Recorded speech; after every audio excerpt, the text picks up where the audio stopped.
How do you see technology transforming patient care in your respective field? Obviously having a huge impact. And I'd probably break it down into two sections. One being increase in productivity that we're seeing, and also an increase in the customer focus and the focus of care. I kind of want to echo what Dean said. It's quite diverse and dynamic at the minute. We've seen significant advancements in new technologies. We have telemedicine, wearable technology. We're starting to see more and more AI-powered solutions. How do you see the current digital health landscape in Asia and beyond? So let me just give you a quick rundown on what we do here. We essentially develop what we call hospital information software. These essentially run the back end of the hospital and provide patients with their profiles where doctors annotate and make notes about their patients. What is the role of governments and relevant authorities in regulating digitalization?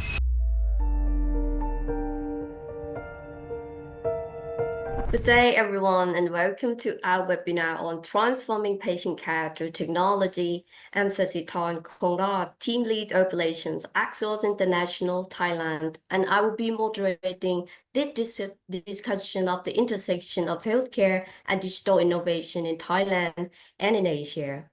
Since 1997, Axios International has been helping patients gain access to healthcare across the globe with the objective of maximizing their health outcomes. This is achieved through solutions that improve patient access to innovation medicines, evidence-based research, and community support in collaboration with stakeholders such as healthcare professionals, non-government organizations, and pharmaceutical companies. To date, we have supported more than 9.5 million lives, helping them to transform access to healthcare in over 100 countries. The digital healthcare landscape is rapidly evolving, presenting both significant opportunities and challenges. In Thailand, like elsewhere in Asia, the integration of advanced technologies into healthcare delivery has made healthcare services more accessible and personalized than ever before.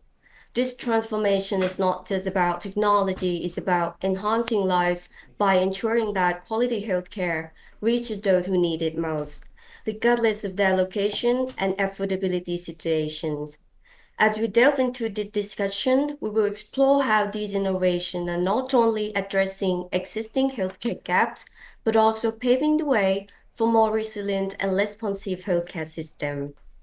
Now, let me introduce the distinguished speakers with us today who are at the forefront of digital healthcare transformation. From Axios International's digital health team, we have Kunjonoel Saba, Digital Health Manager, Axios International, who has worked in the private and public sectors across the globe, from the United Kingdom to rural Uganda. Jonoel has worked closely with NHS organizations in London on how to leverage automation as well as use data and insights to drive better decisions that improve patient outcomes throughout the United Kingdom.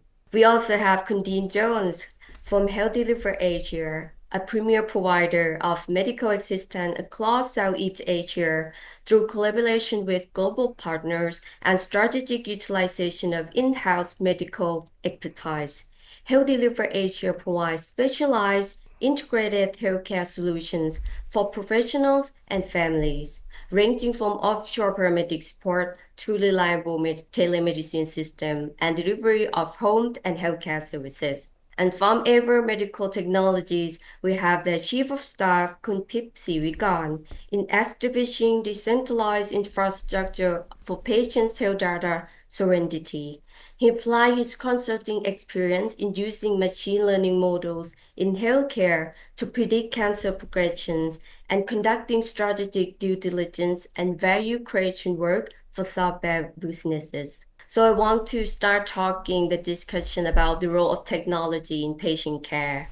So Kundin, want to start with you. How do you see technology transforming patient care in your respective field? What changes you have observed recently, especially in Thailand and all across Southeast Asia? Thank you. So obviously having a huge impact. And I'd probably break it down into two sections. One being increase in productivity that we're seeing, and also an increase in the customer focus and the focus of care. So, in the recent years, we've seen things coming into place, which I'm sure the other panelists will talk a little bit more about. Around AI and doctor notes and these things are really kind of coming in from a productivity point of view. We've seen wearables coming into play, particularly with the insurance providers and so on, and that coming in more from a preventative health point of view as well. It's important to point out that each country, and even within those countries, are at different stage of adoption. And Thailand's no different. It's, in some sections it might be ahead of the curve, in other sections probably behind in regards to how it takes up the innovation. But it's definitely somewhere, in and about, depending on which subject we're talking about. If I look more at the consumer facing sides of things and telehealth, after COVID, we all know that telehealth had a huge boom, and there was a lot of fanfare around what it might do and how long it'll take, and how long it'll take, and to really to stick around and be a core part of the system. I think now people are starting to look at it and say it's not the solution, but it's a core part of the solution. I think that's a really good change of mindset that we're seeing at the moment. We're seeing a little bit taking away from just telehealth being the only solution or a big push to a solution, and becoming part of the customer or the patient journey. So we're a big believer of the bricks and clicks model. We're seeing that come through a lot at the moment, and it's definitely something that we see the customer playing a big part of being in the center of that solution. Thank you. So, what about the current landscape, John Noel? How do you see the current digital health landscape in Asia and beyond? So thanks. It's actually a really good question. I kind of want to echo what Dean said. I think that if we look first at the global digital landscape, it's quite diverse and dynamic at the minute. We've seen significant advancements in new technologies. We have telemedicine, wearable technology. We're starting to see more and more AI-powered solutions. And also, all these different digital solutions generate quite a lot of data. So we've seen more and more organizations really looking to become more data-driven in their decision-making. And this is a trend, that is intensifying now, and is probably going to do so for the next couple of years. And if we focus really on Asia and in Thailand, I think that we've seen a real pronounced focus, I would say, to address disparity in healthcare access. We have seen both the public sector and the private sector really investing in scalable solutions like cloud-based platforms and mobile health solutions quite a bit as well, that enable, I would say, healthcare delivery despite infrastructural limitations where applicable. And if we go back to global again, it's really, the trend is, again, as Dean said, the trend is really leaning forward toward a real patient-centric care, where digital tools and digital solutions empower patients to take a more central role, I would say, in the management of their health and care. And this is also a focus that we have here at Axios, which I'm sure we'll talk a bit more later about too. Thank you. And what are the most significant changes in the digital landscape that you have observed in the past few years, and what brought them about? So for me, really, it has been a focus on scalable solutions. And I'll tell you what I mean. One of my old mentor, what he told me when it came to digital solutions is that before you get to the actual new technologies, AI, for example, you need to fix what he calls the boring bits first. So it means you need to fix the infrastructure. You need to make sure that you have the foundations in place to be able to bring in new technologies. And I think there's been a real effort, whether it is globally or at a regional level as well, to really look at the interoperability between systems to make sure that everything is in place to start bringing these new technologies, to start bringing telemedicine, to start bringing wearable technologies with, again, the same infrastructure to be able, and I think this is probably the talk of the town at the minute, but again, to be able to also generate patient data to really develop this continuous improvement of patient care, throughout their treatment journey, which really leads to improved overall health outcomes. And the last bit, and this is something I'm very passionate about, personally and professionally, there is with this patient-centric care, there is a real willingness, and also we are today getting the tools to be able to really enable multidimensional patient care, which means it's going beyond the treatment, which is something that we are seeing more and more with the use of technology, but also I think a shift in the mindset and the paradigm in terms of how care should be delivered. So, Kunpip, I also want to ask you about the current landscape of the digital health. How do you see the current digital health landscape in Asia and beyond? Yeah, so I think let me just talk about our exact field. So let me just give you a quick rundown on what we do here. We essentially develop what we call hospital information software and the electronic medical records. These essentially run the back end of the hospital and provide patients with their profiles where doctors annotate and make notes about their patients. One big thing that we see, and this echoes what Dean was saying, was about how we see an increase in efficiency with simply just better software, right? Currently, the software that is often seen tends to be designed poorly. The UI can be greatly improved, but once we have already improved the UI, there's actually even more that you can do, and we do this by leveraging an open source / open core software system where we let other developers come in and then add their own, whether that be an AI app that lets doctors summarize all their notes instantly, whether that be an AI app that lets you transcribe the doctor's conversations with their patients, right? Essentially meaning doctors can spend much more time with their patients. The second thing that we see is also just the democratization of really good healthcare. And good healthcare comes in many forms, right? It's good doctors, it's good software, for example. So we see cheaper models of software being deployed, whether that be, back in the days, big hospitals would spend tens of millions of dollars on revamping their entire software. Now they can simply do something online on the web and pay a subscription fee, right? Secondly, there's also just more ways to connect with really, really top-notch doctors, whether that be telemedicine, right? So junior doctors can, patients can do telemedicine with great doctors, but at the same time, junior doctors can also get advice as they're seeing a patient and get advice from someone with more experience in that particular field. Thank you. Kandine, could you share a successful case study where technology has significantly improved patient care at your organization? What are the lessons learned? Sure. So I'll explain our clinic setup here as well. It's a hybrid clinic. So we have both in-house doctors and then we also have telehealth in the clinic itself. Following our brick and click type of model that I was explaining before. So what are the benefits of that? So a customer can come in, they can see a GP. If they then need to see a specialist or an endocrinologist or whatever it may be, they're able to see that person or that doctor in the one facility and be supported by the nurses. So not having to transfer into a hospital environment. So that's one of the examples that I can bring. And another, and following the click and brick again, is really around some of the assessment work that we do in mental health.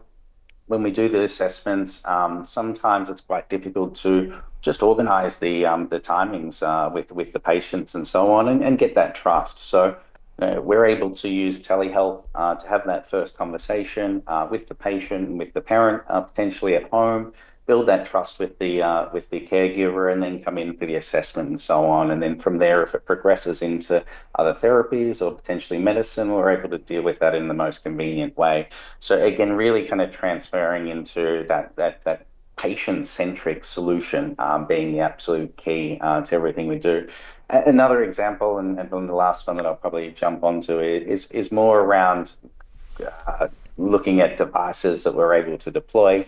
We deploy devices, say on school trips, things like that can take vital signs, do all those types of things, so we can have a more meaningful teleconsultation with our doctors if required on school trips or oil and gas rigs and so on and so on. I think that's really important. These aren't new technologies, but just connecting those and making the patient the center is, I think, the real difference where they're starting to add value. So as a learning to all of that, it is about having digital by itself is probably a little bit difficult in the total solution, but digital and physical together, I think, creates the best outcome in the solution. And for Jonelle, about the innovation and implementation, what strategies have you implemented to maintain the balance between round-the-clock ease of access to digital and the human touch? Yeah, so I think I'm going to rejoin Dean here. I think there's two main strategies I can think about. The first one is that all our digital solutions that we have designed and developed at Axios have been designed with the patient in the center. And this is part of the reason, that we decided to build them ourselves, because we know our patients and we wanted to make sure that our solutions reflected that. With that being said, I also do want to mention that technology and digital is an enabler. It's not the solution, right? Technology helps stakeholders, whether they are healthcare practitioners or anyone involved in the patient journey, right, to support and to support the patient and enable continuous improvement and just higher levels of care and support where possible. So we designed everything, all our digital solutions, with the patient in the center. And we've brought all these solutions under one umbrella, which we called Axios Plus, which is our ecosystem. And what this allows us to do is to continuously integrate new digital solutions to this ecosystem that addresses the patient's evolving needs, because that's also a very important point. Patient needs are not static. They evolve with time. They evolve with the landscape, right? And we operate in 40 different countries. So they evolve differently at different rates with different factors. And the fact that we've been able to adapt to these patients' evolving needs have really improved, I would say, their treatment journey, the treatment journey of our patients, and their overall health outcomes. So the first strategy is to make sure that digital solutions are adaptable and scalable, all right? And part of this strategy is we follow an approach that we call digital first, but not digital only. That means that where possible, we will offer digital solutions, but where there is a real blocker from the patient, whether they don't have a phone or they're in an area that's underserved when it comes to digital infrastructure, then we have other channels in place, to make sure that no patient is left behind. The second strategy is actually quite simpler, but also extremely important. In every geography that we operate, obviously Thailand included and all over Asia, we have program teams that are on the ground, that are always available for personalized support, so that they can offer emotional and they can help, I would say, actually address the needs from the patient that go beyond the treatment once again, which can be emotional support, psychological support, and just speaking to a human is extremely important, especially as a patient, right? So this overall approach, I would say, allows us to ensure that while technology enhances efficiency, the human touch, stays there, because it is a critical component of compassionate care. Thank you. For Pip, what challenges do healthcare organizations face when integrating new technologies into their system? I will say that the technological aspect isn't too difficult, right? There are always ways of linking two systems together. Obviously, there are incremental benefits that you can do, such as making it more seamless, right? Think about having to switch between apps all the time. Things like that can affect how efficiently a doctor works. But the more difficult side of integrating technologies into an healthcare organization is the change management aspect of it. So the way that we go about that in our own organization is, keep in mind, we are a bunch of engineers, right? We make sure that in every single one of our teams, whether that be the team that works with the finance department, or the team that works with the inpatient, the outpatient, the operating room, we always have someone with experience in medical expertise, right? Someone who used to be a nurse, used to be a doctor, who has worked in a clinical context before. We have one in the team acting as a liaison between the engineers speaking the engineer speak in the organization, as well as those speaking medical speak. Because sometimes nurses don't necessarily know what they want, doctors don't necessarily know what they want, and they find it hard to communicate that to the engineers.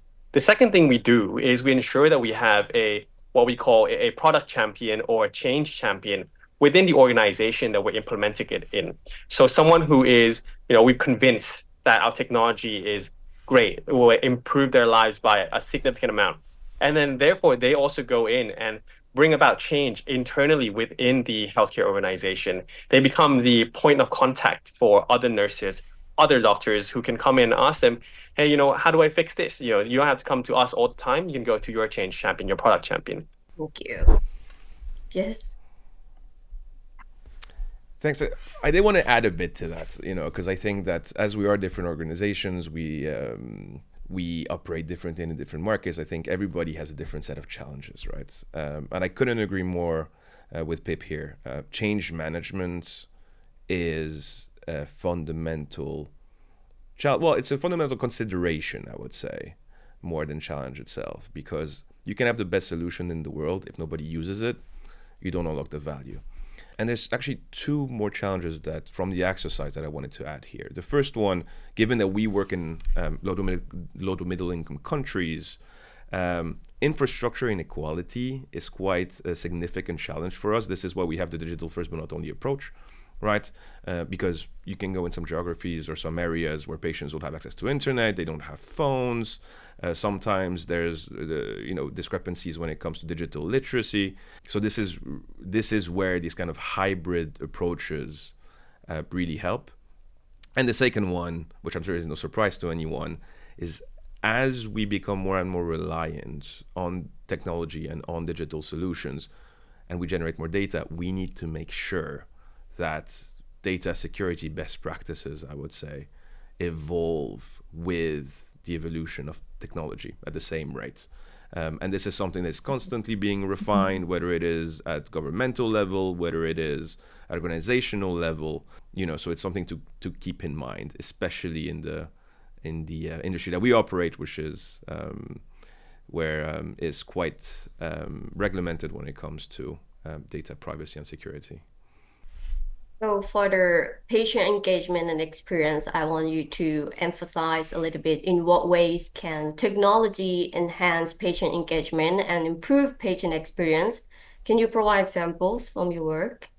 Absolutely. So I think one of the core, I would say, benefits of patient solutions, and it goes back to the point of making sure that patients take a more central role in the management of their health and care, is they need to have visibility on their health, on their health journey. And this is where digital solutions play a really key role, is to provide them with this visibility.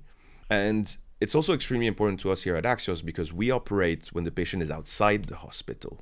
And what happens at the minute without these solutions is that when the patient leaves the hospital, you don't really have visibility on his treatment. You don't really have visibility on his journey until he comes back to the hospital, right? And this is why we have Axios Plus. And this added to the need of treatment continuity, especially when you look at chronic conditions and making sure that we meet the patient's long-term need. This visibility is extremely important. And I'm going to go back to Pip's point as well.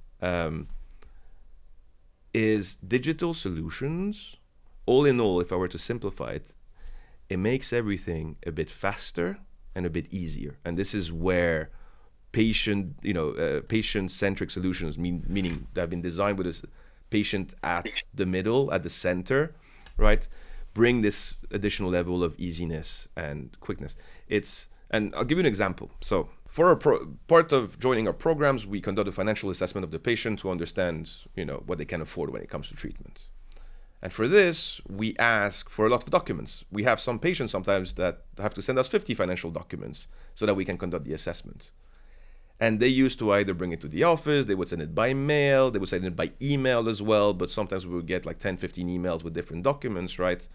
So it was painful for the patients, it was painful for our teams, And on top of that, we had data, we had these documents scattered across different emails or different mails.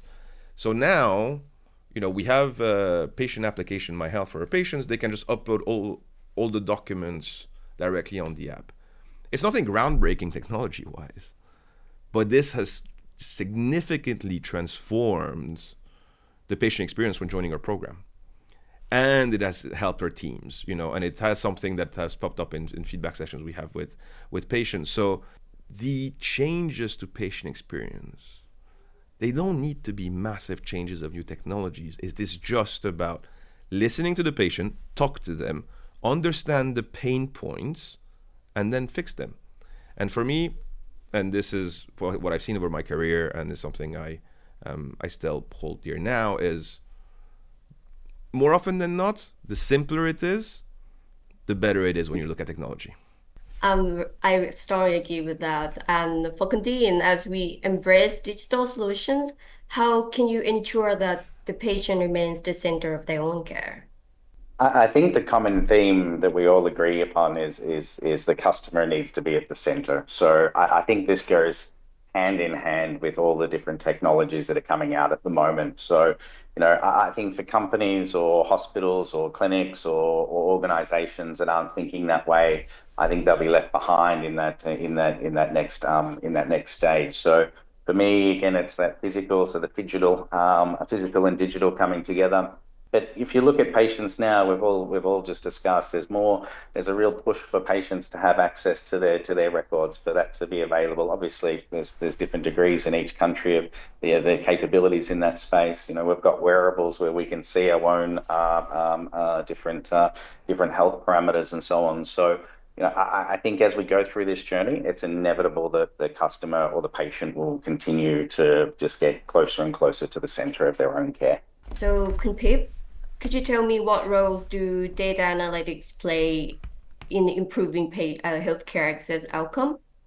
So, our company, started because we believe that there is this growing demand for healthcare services, but a shrinking, or at least a supply that is not growing as quickly.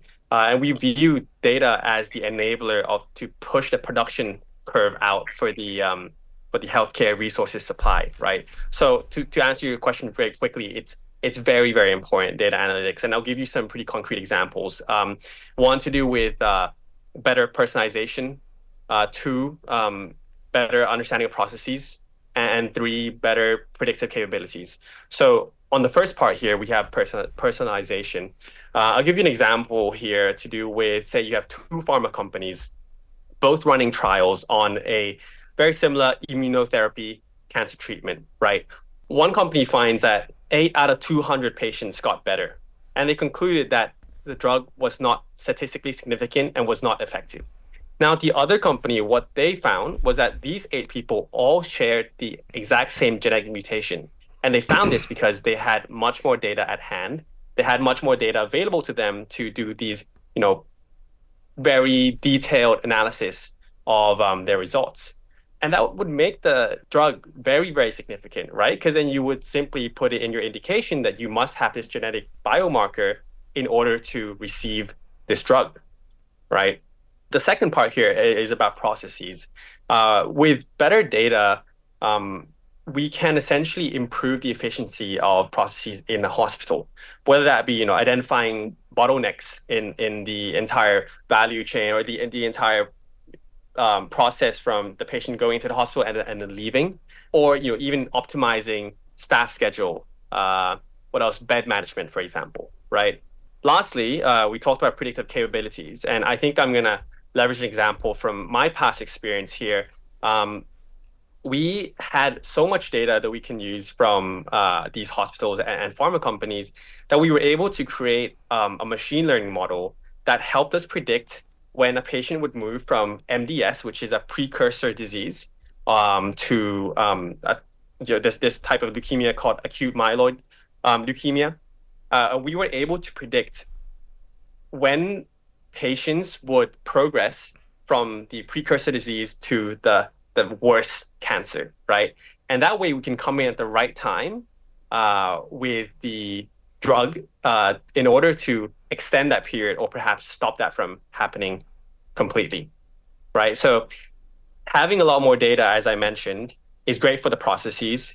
It's great for drug discovery, right? It's also great for better drug administration. And for John Out, another question for you. How do you see the role of human health managers, caregivers, nurses, etc. evolve as healthcare continues to digitalize? So this is an interesting one, and I'm actually going to section it in two parts because I think it's the trend as well. So first, I think that obviously the roles of health managers, if we are looking at health managers that offer direct support to patients, so nurses, HCPs, etc., they're going to evolve. Sorry. And firstly, I think that the more solutions that are present, whether it is for doctors, nurses, or the patients themselves, the number of solutions is going to grow, right? And I think that the first priority and responsibility for healthcare practitioners and human health managers is to guide the patient through the technology. And this is something that we do, at Axios. Like when a patient calls us, we don't just give them a link to the app.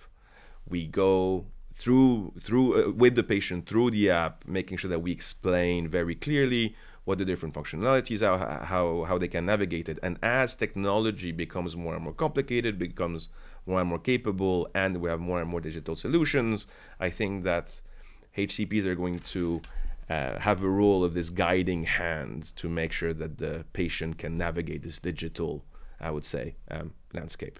And the second is with more and more digital solutions, we're going to get more and more data. And you need someone to interpret this data. And who better to interpret the data than the person who is with the patient and that understands, once again, the needs, the wants of the patient that can identify these pain points. And this is where I think the relationship is going to evolve between human health managers and patients in that regard. And the third of my second point is, so this is going to be beyond just direct support care, but if we look at Dean's role, my role, Pip's role, technology is going to become more and more capable as it grows. The actual tasks are going to become automated. And I think that our roles are going to evolve to make sure that we are the bridge between these digital solutions and the patient needs, with an understanding of how we can implement these solutions into wider organizations and support the effort either from the public sector or the private sector to make sure that these solutions remain scalable and that we implement them in a way where they can unlock all their potential value. I don't know if Dean, Pip, you want to comment on that? No, I couldn't agree more. I think that the more that we go through this next stage, the more that organizations have to take the responsibility to get the frontline workers ready for change, and that's aligned to what Pip was saying earlier. So I see that becoming more and more critical as we go through. That there, from a government point of view, there is definitely a link between government support and where countries are on that innovation curve from an adoption and so on. So I think that's really important, not only from developing of innovation within a country, but the willingness to be able to adopt innovation across borders and so on as well, which can be sometimes a bit of a challenge when you get into different arrangements. So yeah, I couldn't agree more with your comments there. Thank you, Kandine. And I want to link this to the next question. Can you emphasize what is the role of governments and relevant authorities in regulating digitalization? So a large role. So we talked about the security sides of things earlier. I think that's absolutely key. But the opposite to that as well is the ability to be able to really work within a total global ecosystem and to create an environment where organizations can develop, but then also embrace the different technologies and really work together. And I think there's a large part that really sits with government to make sure that this is not just in medical, this is across multiple industries, but to make sure that there's the right environment for that integration and for that collaboration to take part. So yeah. Thank you again. I think there are three takeaways that we learned from our discussion today. That first, technology is not the solution. Technology is an enabler to the solution.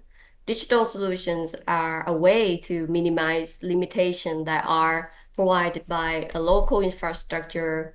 The global trend is leaning toward patient-centered care and how patients should be empowered to take charge of their health. And secondly, customer want certain types of healthcare completed in a particular way.